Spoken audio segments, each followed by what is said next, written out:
Hello everyone, ये question है हमें गिवन जिसमें नंबर ऑफ एलिमेंट्स कनेक्टेड है, नंबर ऑफ सोर्सेज कनेक्टेड है। हमें क्या पूछा गया है, यहाँ से फ्लो होने वाला करंट आई, इसे फाइंड आउट करना है। इस टाइप के जो क्वेश्चंस आते हैं तब आपका सबसे पहली चीज होती है ध्यान में रखने की, वो है सिलेक्शन ऑफ रेफरेंस नोड। आप रेफरेंस किसे मान रहे हैं उसे। यदि आप इसे रेफरेंस मान लेते हैं, इसे रेफरेंस मान लेते हैं, इसे रेफरेंस मान लेते हैं, तो नंबर ऑफ इक्वेशंस आपकी गलत रेफरेंस मानने से बढ़ जाती है। तो यहाँ इस केस में यदि मुझे मानना है कि मैं रेफरेंस नोड किसे मानती हूँ, तो मैं रेफरेंस इसे मान लेती हूँ और इसे मैं बोल देती हूँ नोड 1 V1। तो अब मेरी नंबर ऑफ इक्वेशंस कितनी बनेंगी, इस नोड का वोल्टेज मुझे पता है 8 वोल्ट, ये मेरा रेफरेंस नोड है। तो बस मेरे को एक ही इक्वेशन फॉर्म करनी है। तो क्या हो जाएगी इक्वेशन मेरी, यहाँ लिखते हैं हम इक्वेशन। तो V1 माइनस 0, ये भी रेफरेंस है, ये भी रेफरेंस है, ये पूरा आपका रेफरेंस कहलाएगा। ठीक है, तो यहाँ सब दूर का पोटेंशियल कितना रहेगा आपका, 0 पोटेंशियल रहेगा।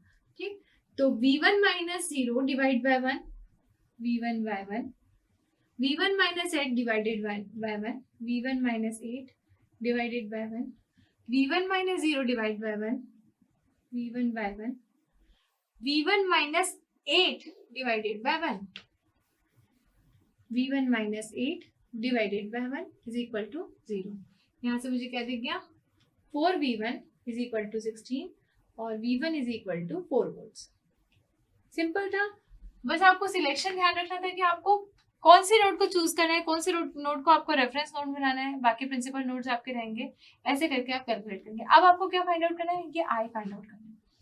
आई फाइंड आउट करने के लिए हम क्या करेंगे, यहाँ का करंट पता है, नहीं पता है, यहाँ का करंट पता है, पता है, यहाँ का पता कर सकते हैं, बिल्कुल कर सकते हैं। तो यहाँ से फ्लो होने वाला करंट कितना रहेगा, इस ब्रांच से फ्लो होने वाला करंट, ये वाला जो 8 वोल्ट है, इससे फ्लो होने वाला करंट क्या होगा, V1 माइनस 8 डिवाइडेड बाय 1, इसे मैं बोल देती हूँ 8 वोल्ट से फ्लो होने वाला, 8 वोल्ट वोल्टेज सोर्स से फ्लो होने वाला करंट। तो V1 minus 8 divided by 1 which is equal to 4 minus 8 divided by 1 which is equal to -4।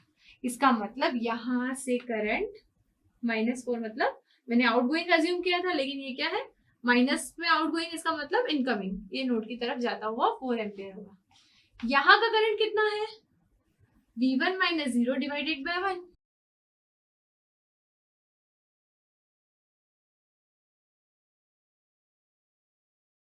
I through 1 ohm कितना आएगा, V1 minus 0 divide by 1 which is equal to 4 ampere. 4 ampere positive आया, इसका मतलब हमारा assumption यहाँ से सही था, यहाँ से आ रहा है 4 एम्पियर। यहाँ से करंट कितना आ रहा है, 1 एम्पियर, यहाँ से 1 एम्पियर है, यहाँ से 4 एम्पियर, तो यहाँ कितना हो गया, 5 एम्पियर। यहाँ आया, यहाँ 5 एम्पियर, 5 एम्पियर में से 4 एम्पियर इधर चला गया, तो यहाँ क्या आया, 1 एम्पियर। हमसे पूछा कैसा है डायरेक्शन करंट है, ऐसा, इसका मतलब I will be equal to 5 minus 4 which is equal to 1, लेकिन ये क्या आ जाता है, -5 plus 4 which is equal to -1, क्योंकि हमारा करंट का डायरेक्शन जो पूछा है वो स्टैंडर्ड क्या है, यहाँ से आता हुआ, लेकिन हमने जो फाइंड आउट किया 5 एम्पियर इधर आ रहा है, 4 एम्पियर उसमें से निकल गया, 1 एम्पियर इधर जाएगा, 1 एम्पियर ऐसे डायरेक्शन में जा रहा है जो कि अपोजिट है, जो कि पूछा हुआ है उससे, इसलिए हमने कहा कि I is equal to -1 ampere current flow हो रहा है। ठीक, तो ऐसे क्वेश्चंस में आप क्या देखेंगे, नंबर ऑफ नोड्स आपको बहुत सारे दिख रहे हैं। पहले आप देखेंगे कि आइडियल वोल्टेज सोर्सेस कहाँ पर है, देन हम देखेंगे कि अकॉर्डिंगली आपको रेफरेंस नोड किसे चूज करना चाहिए। यदि मैं किसी और नोड को रेफरेंस नोड मान लेती तो ये आपका V1 हो जाता, ये आपका V2 हो जाता, और V1 minus V2 will be equal to 8 volt होता।